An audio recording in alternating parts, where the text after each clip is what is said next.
It's just a mask, you guys. Don't be a jerk. It's for the greater good. It's just a vaccine, you guys. Don't be a jerk. It's for the greater good. In 4 months, the U.S. has almost transformed into an obedient socialist country. The government dictated what social events were acceptable to attend.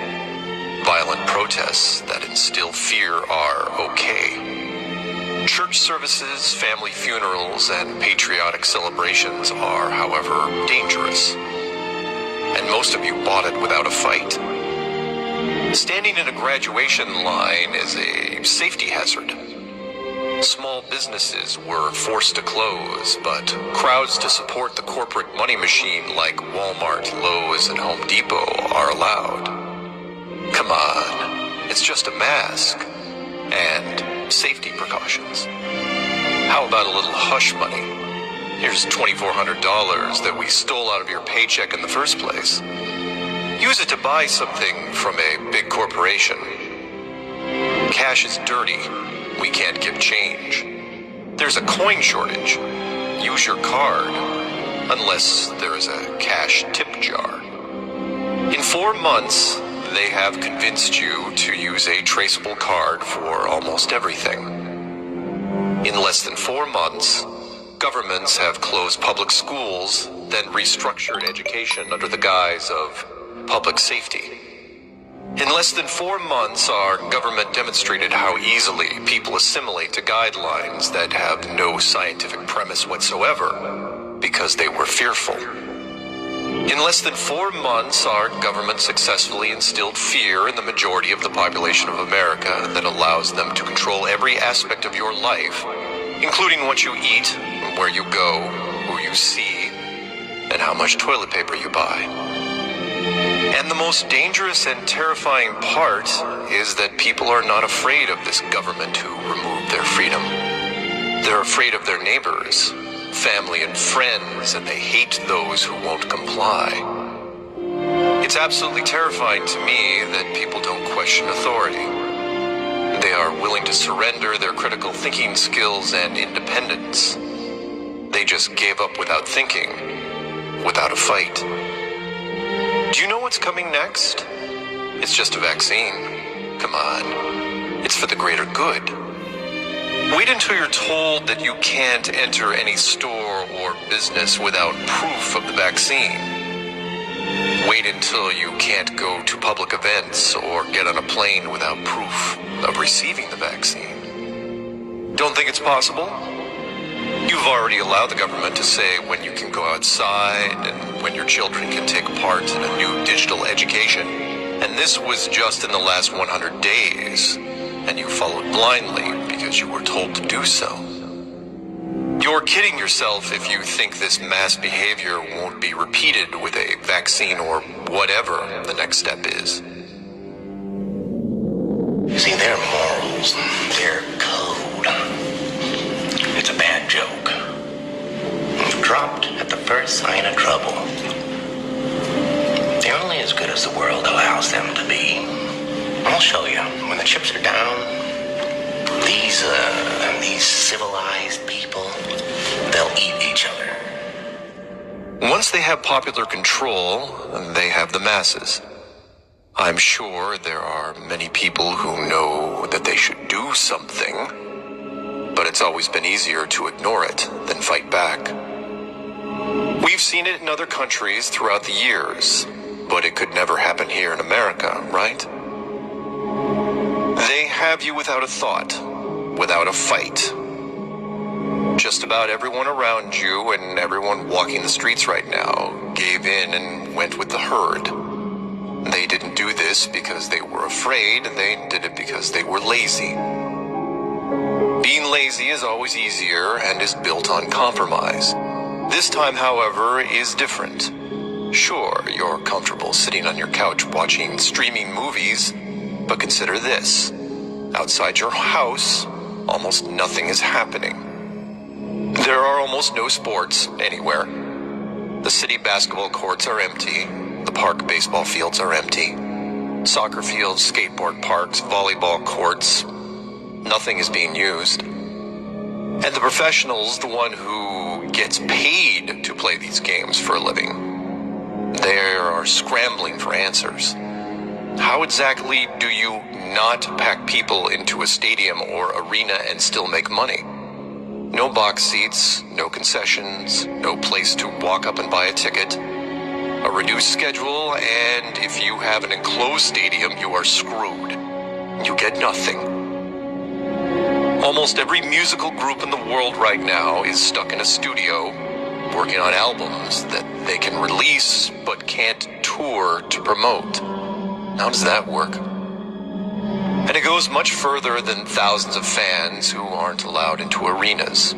Every celebrity who has a talk show with a studio audience is on hold, and all of these groups are interconnected. Big budget movies, as you knew them, are currently dead.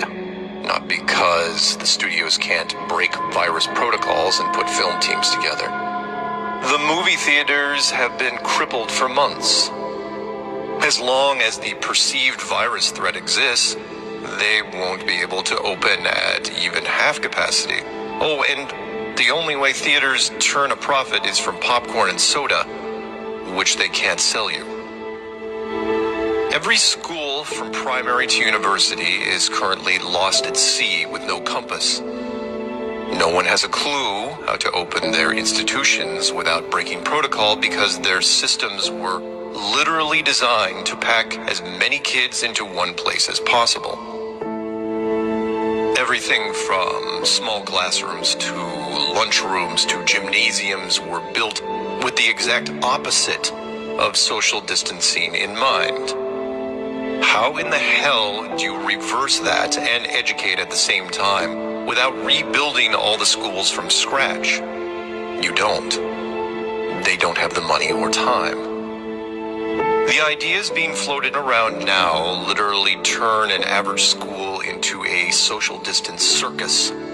Temperature checks at the door, no changing rooms, eat lunch at your desk, designated bathroom breaks, no sports, no assemblies, no buses, no dances.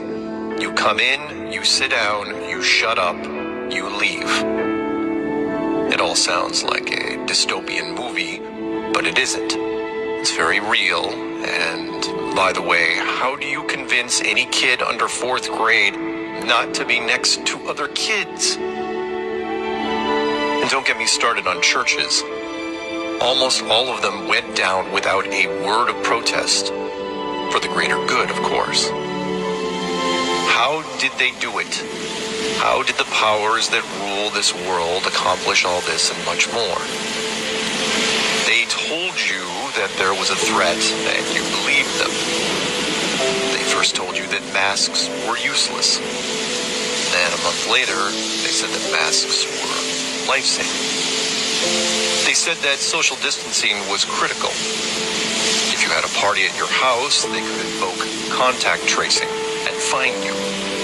But if you were protesting human rights issues in the streets, then you could inhale tear gas and hack up a lung on the people next to you with no penalties. And while you were focusing on masks and people tearing down statues and hoping to God you didn't run out of toilet paper, thousands and thousands of businesses were shutting down for good because they depended on people walking through their doors.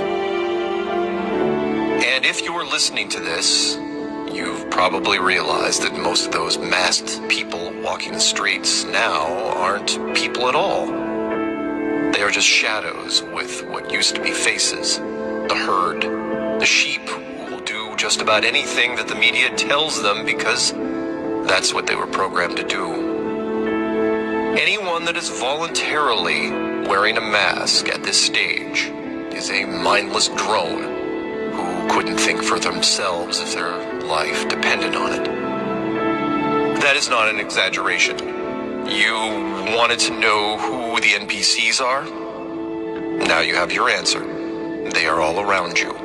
They are the masses, the mob, and they are just a few loud noises away from an all-out purge-like panic.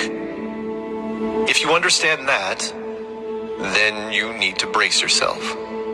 The levels of this pressure cooker we are currently in are rising, not falling. Things only get stranger from here. There are plans within plans within plans. Pay attention to not only what you see, but what you don't see. There will be more warnings in the months to come, so for now, let me end with this. Figure out who your friends are and who you can trust. Don't make any long-term plans or international trips. Make sure you have extra of everything, and no matter what, don't panic. You are the awoken, and at the very least will go into the storm with both eyes open. And while you're at it, get a black t-shirt that says 2020. Hope for the best, prepare for the worst.